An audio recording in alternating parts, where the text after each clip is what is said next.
Hello and welcome to the recording of the ECLIPSE Minimum Service Delivery Requirements. My name is Veronica Santangelo and I am in the role of the ECLIPSE Infant and Early Childhood Mental Health Specialist. I work with Axelora Brownell, who is my supervisor, and the ECLIPSE Infant and Early Childhood Mental Health Manager. We are going to take you through the ECLIPSE Minimum Service Delivery Requirements in this PowerPoint ahead. This is a slide that shows all of the ECLIPSE minimum service delivery requirements. You will receive a copy of the minimum service requirements within your Birth to 5 ECAP contract. The ECLIPSE services have been integrated into the ECAP contracts, and the ECLIPSE minimum service delivery requirements can be found in your contract package as Exhibit G, as in George. We're going to walk through the slides together. If you have any questions, please write them down and send them on to me afterwards so I can either answer your questions or help connect you to someone who can answer your questions. We'll start with recruitment and outreach, but before we get into the meat and potatoes, I would like to share a bit of history with you. The Fair Start Act for Kids legislation included that ECLIPSE or ECLIPSE-like services be available to young children and families who interact with multiple systems, including and especially the Department of Children, Youth, and Families, DCYF's Child Welfare Division. I share this background with you because we're asking that you use your recruitment and outreach efforts to reach out to child welfare social workers or child welfare early learning navigators, known as SWELLNs, within your community to find out if they have any children that may be referred to your ECAP or early ECAP programming where they might receive ECLIPSE services. You may also reach out to primary care physicians, mental health nurses, workforce social workers in your community, and also reach out to comparable tribal services. We're asking that you track your engagement activities and referral source type on the DCYF created Smart Sheet. Tracking your referral type will inform what eventually will be built in to ELMS. Eligibility review. As an ECLIPSE contractor, you'll need to create a process for identifying children and determining eligibility and placement options for them, including how ECLIPSE services will be provided within your early ECAP or ECAP environments. Each child who receives ECLIPSE services will also be enrolled in ECAP, and we're asking that you use your ELMS enrollment and eligibility data, including the priority points, to determine ECLIPSE service eligibility through reviewing each child's early ECAP or ECAP applications.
This slide, we're going to talk about biopsychosocial assessment and individual care plans. A biopsychosocial assessment focuses on the child's biological, psychosocial, and developmental stage. The biopsychosocial assessment also measures the parent or primary caregiver and child relationship and assesses the interactions, language use, and overall environment in where the child and primary caregiver or parent interacts. We're asking that your licensed mental health professional or infant early childhood mental health professional conduct this biopsychosocial assessment. There may be a need from screening results that you've completed, a parent or caregiver report, or an observation from an ECAP teacher that brings upon the need for a biopsychosocial assessment. You want to ensure that your licensed mental health professional and your infant early childhood mental health professional is familiar with the diagnostic classification of mental health and developmental disorders of infancy and early childhood, also known as the DCO-5. You'll want to document each month in your Smartsheet reporting how many biopsychosocial assessments you've completed for that month. We'll use the ECLIPSE elements that you put into your Smartsheets as we build onto the Early Learning Management System, or ELMS platform. Individual care plans. You'll want to develop an individual care plan in collaboration with caregivers and the multidisciplinary team within 60 school days of the child's first day. You want to formally update the ICP every 6 months and informally at least every 90 days or 3 months. And when the individual care plan is developed, you want to have parents, caregivers, teachers, referral sources, and allied service providers also at the table as you develop the plan. The plan will include goals, objectives, activities and experiences, therapeutic interventions that will be in place in order to support the child in their early learning environment and in their home. We're asking that you document the frequency, intensity, and duration and method of intervention used, and who is doing those interventions with the child in the different environments. That will be a person responsible for the intervention with the child in all child settings. You want the completed ICP to be signed by a parent or caregiver and also the ECLIPSE staff, and keep the ICP in the child's file. You may also want to have a copy in the classroom if you have activities and experiences that are going to be carried out in the daily schedule.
This slide we're going to talk about multidisciplinary team meetings and supports, or MDTs, and referrals. Multidisciplinary team supports. We're asking that you conduct multidisciplinary or MDT meetings to ensure coordination and so that there's not duplication of services and all parties that are supporting the family are connected to each other and doing the best individualized planning for the family and child that they're serving. We're asking that you as a contractor will develop policies and processes to determine clear pathways to additional therapeutic supports, such as if wraparound care is needed or other therapeutic supports are needed for the family and when they might be available.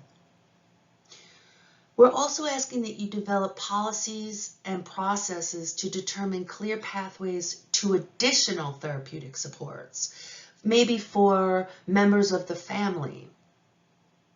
At a minimum, we're asking that the MDT team includes, when available, the child's caregiver or parent, licensed mental health professional or infant early childhood mental health professional, the child's teacher, child and family service partner, the referral source, and if there's any allied service providers, such as the school district through the child's IEP, or if the child is young, early support for infants and toddlers support that they may be getting through an IFSP, you'll want to invite those folks too, because the planning that you're doing, not to duplicate, but to streamline and really make sure it's comprehensive for the family. You'll want to document the number of MDTs that you complete each month on your Smart Sheet reporting. We're working to build ECLIPSE elements into the ELMS Early Learning Management System, but until then, we're asking that contractors complete their DCYF Smart Sheet each month.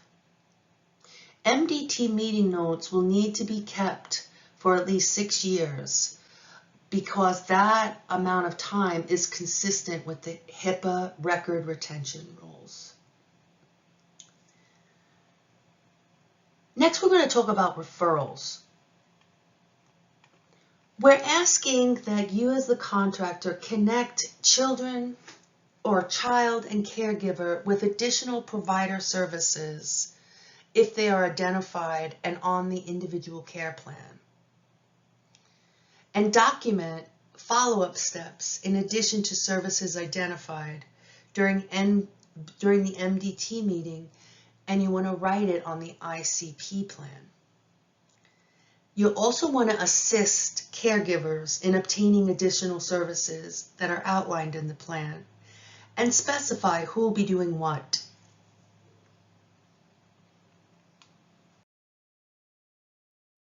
In this next slide, we're going to talk about individualized tiered supports and transition planning.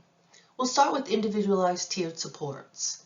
We're asking that you as an ECLIPSE contractor have within your employment structure or through a contract with a mental health agency within your community the ability to coordinate and collaborate with a licensed mental health professional or infant early childhood mental health professional that has knowledge, experience, and endorsement in infant and early childhood mental health practice and healing-centered, trauma-informed care.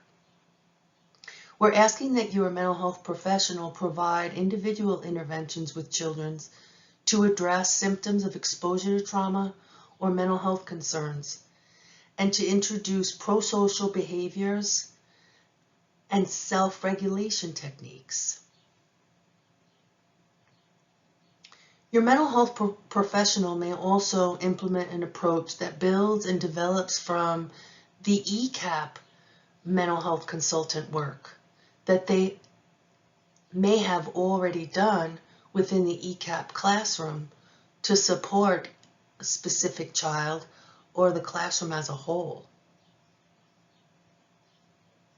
Your mental health professional may also provide individualized supports to caregivers, an extended family member that's living in the home, or group support and therapy with a few parents in the program. This could include psychoeducation, evidence-based practice work, dyadic work, but it's not limited just to that. But those are some examples of individualized tiered support that can be offered to families and primary caregivers. As we've been asking, we're asking that you document the individualized tiered supports that are being provided by the mental health professional in the child's individual care plan.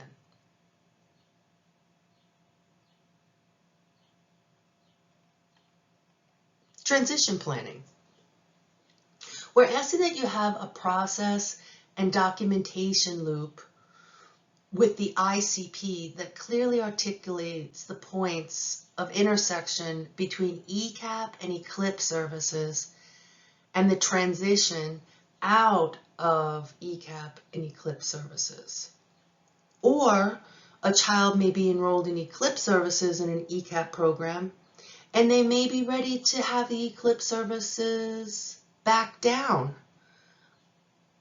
This is what you'll want to put in your transition plan. You'll want to include any mental health transition planning for children who need continued care and support upon exiting ECAP, for example, going to the school district into kindergarten. Plan for a child's transition from ECLIPSE during the MDT meetings. In the beginning of the MDT meetings, you'll want to talk about what the trajectory of the ECLIPSE services are, how long they might be provided, and always be talking about when transitions might occur during your MDT.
Let's take a look at transportation and staff professional development. Transportation. Contractors must ensure each child has daily transportation to and from home to the early learning setting. This is based on the assessed needs of caregivers, families, and available resources. Transportation supports can look different ways. The program may be providing transportation or have contracted to do so. Bus passes and gas vouchers are another way programs can provide transportation supports if needed. Contractors will document the number of transportation plans and transportation supports in Smartsheet each month. Staff professional development. Contractors will have a written plan that outlines ECLIPSE staff training for all staff planning to or providing ECLIPSE services. Contractors provide training and supports to staff to learn about strength-based approaches, developmentally appropriate practices, bias, culturally responsive practices, and clarifications around what supports ECAP staff already provide to the child and family through the ECAP programming. Training should be research-based or informed approaches to expand knowledge around trauma-informed approaches, the impacts of trauma, child-centered and developmentally appropriate 0 to 5 mental health, and resiliency interventions. This includes cultural activities that are proven to reduce the effects of trauma. Modeling and coaching is given to teachers and caregivers to learn and understand the use of individualized therapeutic interventions and strategies with children. Trainings provided each month should be documented in Smartsheet. The last 3 minimum service delivery requirements include required staffing, data entry requirements, and ECLIPSE pilots activities. Required staffing. Staffing must include the following: an ECLIPSE program manager, a licensed mental health professional, and a child and family support partner staff. We'll take a closer look at these in the next slide. For data entry requirements, contractors must use the Smartsheet that's been developed by DCYF. Each month, contractors will report on specific activities until ELMS is built to include the ECLIPSE elements. For non-ECAP children, contractors will use the form provided by DCYF to capture needed information for data and reporting. ECLIPSE pilot activities. As part of the ECLIPSE pilot, contractors will participate in innovative approaches and opportunities as they become available. Some of these pilot activities included the new enrollment policy and integrating ECLIPSE programming into ECAP contracts, self-assessment, and community assessment activities.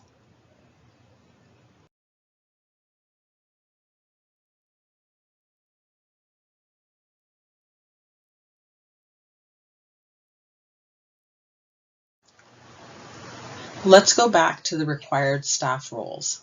There are 3 additional required roles in ECLIPSE on top of what is required in early ECAP and ECAP. The ECLIPSE Program Manager. This is an individual who provides the administrative and programmatic oversight of ECLIPSE service implementation. The ECLIPSE Mental Health Professional. Each ECAP program is currently required to have access to an infant and early childhood mental health consultant as per ECAP Performance Standards PDTR 24 and 25. The infant and early childhood mental health consultant is a prevention-based approach that pairs a mental health consultant with adults who work with infants, toddlers, and preschoolers in different settings where they learn and grow, such as childcare, preschool, home visiting, early intervention, and in their home. Mental health consultation is not about fixing kids, nor is it therapy. Mental health consultation equips caregivers to facilitate a child's healthy social and emotional development. Some programs may already have folks identified in infant and early childhood mental health consultant roles, and they are already employed by your program. The ECLIPSE funding may be used to hire the mental health professional to work in collaboration with your agency's infant and early childhood mental health consultant. The mental health professional will focus their support with individual children and families as they work together. The mental health professional holds an advanced degree specializing in health, social, or human services. This position offers ECLIPSE services and support to staff, children, and families enrolled in early ECAP and ECAP. This position would provide the treatment and care of families and children receiving ECLIPSE services within the ECAP programming. For example, completing the individual child and family assessments, supports development of the individual care plan with families at MDT meetings. They would facilitate work with families, program staff, and administrators in the development and adoption of a promotion prevention framework to be applied at universal, targeted, and expanded levels of intervention offered by ECLIPSE services. They provide support and training to staff and caregivers to learn about trauma and its effects on the growing brain, and provide support staff training in secondary trauma and compassion fatigue as a way to support the adults to provide informed care and safe learning environments. The Child and Family Support Partner can serve as the intensive case and resource manager. This staff person would support the ECLIPSE work for children in the classroom and families in their environment, and provide intensive case management for families working with multiple systems involvement. This position would require knowledge and experience working in both classroom and home environments and be integrated into the ECLIPSE staffing structure. They would be required to engage in a significant interagency coordination efforts. And the child and family support partner provides intensive case management, the goal of which is to help families maintain their basic and safety needs to achieve an optimum quality of life. This can happen through developing plans, enhancing life skills, addressing health and mental health needs, engaging in meaningful activities, and building pro-social and community relationships. The child and family support partners hold a maximum caseload of 15 to 20. These staff roles may be combined with current ECAP staff roles when needed.